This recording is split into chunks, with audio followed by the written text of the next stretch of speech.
ගමේ ගොඩේ සිතා දියේ කවුරුත් පාහේ එකොනන්නයි බඩු ගන්නයි පොලටයි ආවේ මම පොලටයි ආවේ ගමේ ගොඩේ සිතා දියේ කවුරුත් පාහේ එකොනන්නයි බඩු ගන්නයි පොලටයි ආවේ මම පොලටයි ආවේ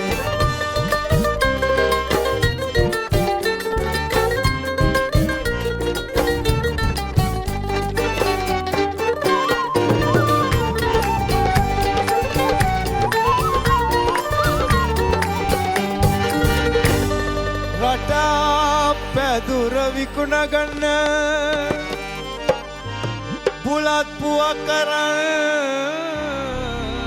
යන්න